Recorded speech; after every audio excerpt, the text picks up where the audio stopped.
Good evening, everyone. Welcome to Kingdom Youth Network. I do hope you're having a good day.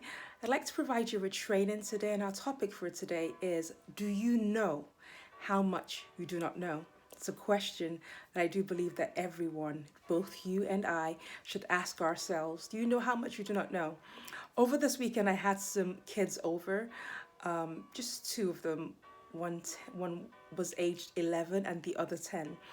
And whilst we were making breakfast on Sunday morning, well, brunch to be fair, the 11-year-old looked at her device and she said, Auntie, what is this? And I told her, it's a dishwasher. And she kept quiet. Few minutes elapsed, and then she turned to me and she said, Auntie, it's not a dishwasher, it's an oven. Okay. And to that I said, okay. Now, she felt like she knew what she was talking about. She said it with such confidence. She was correcting me. But the truth is, she was blatantly wrong because the oven is actually it's like in a different section of the kitchen. And what she was looking at was a dishwasher. But she thought she knew what she was saying. And so she said it with confidence. And in that moment, she missed out on a learning opportunity because if she had accepted what I had to say, or at least done some investigation with permission, that was an opportunity for her to learn more about this device that she was looking at. But she just looked at the device on its surface, and she came to the conclusion that I was wrong and she was right. And how often do you find yourself doing that? You could be a teenager, a grown adult, and you think you know everything. I know when I was 18 in my teens, 19, 20, I thought I knew everything. But the reality, my friend, is the information that you have at the age of 18, 19, 20 cannot be compared to the information that a 40-year-old person has.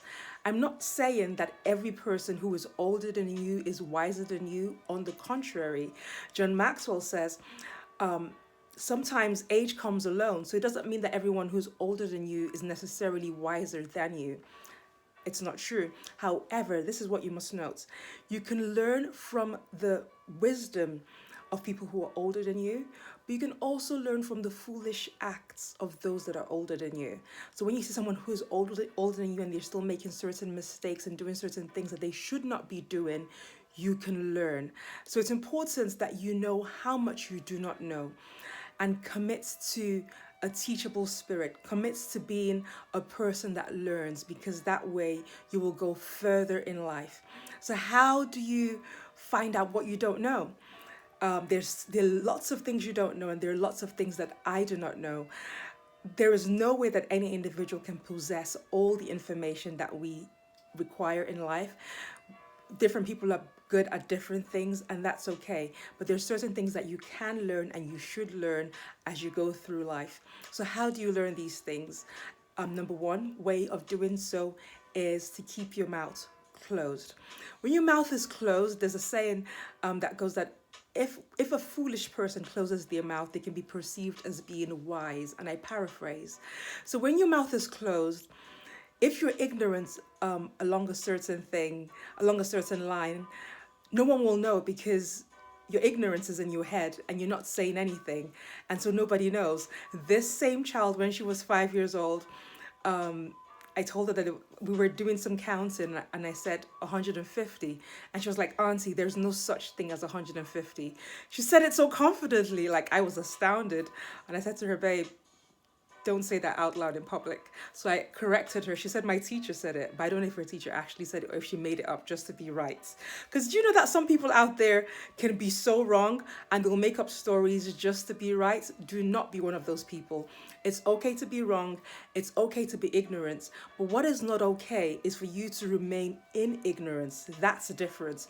That is then you actually choosing to be blind, because ignorance is a state of blindness and you're blind and you don't know that you're blind. So one way to start to learn is to keep your mouth closed and keep your ears open. When your mouth is closed and your ears are open, you can listen to what people are saying. You can think about what you've heard, and then you can make decisions based on what you've heard. Okay, so keep your mouth closed and keep your ears open. Another way of enlightening yourself and removing ignorance is to stay curious. People often say curiosity kills the cat, But I disagree with that statement. I do believe it's important to stay curious, because when you stay curious, you're more able to learn and you're more able to solve problems. Can you imagine if the person who made the the car, Henry Ford, if he just decided to just accept things as they were, which was the people were using using carriages at that time. Can you imagine if he decided to just stick with that? He didn't. He chose to allow his mind explore. He chose to be curious. He chose to create a horseless carriage, which we now know as the motor vehicle. So it's important that you stay curious, and it's also important that you ask questions, because you can be curious, but if you don't ask questions and ask the right questions from the right people, you will not learn. So in order for you to learn, you stay curious, you ask questions, you think about the answers, and think about how you can apply it. Remember, not every piece of information that is given to you is applicable to your life. There are certain tweaks that you might need to make. There are certain pieces of information that you might need to discard completely. And there's certain things that you can apply. But if you don't go in search of that knowledge, you will never know. Okay? So how much you don't know? It's time to actually go further. It's 2020. It's been a rough year, but you can still learn, you can still grow. These are my thoughts for you today. Please feel free to share this video with whoever you think needs to hear it. Until next time, from my heart to yours, do take it easy. Bye.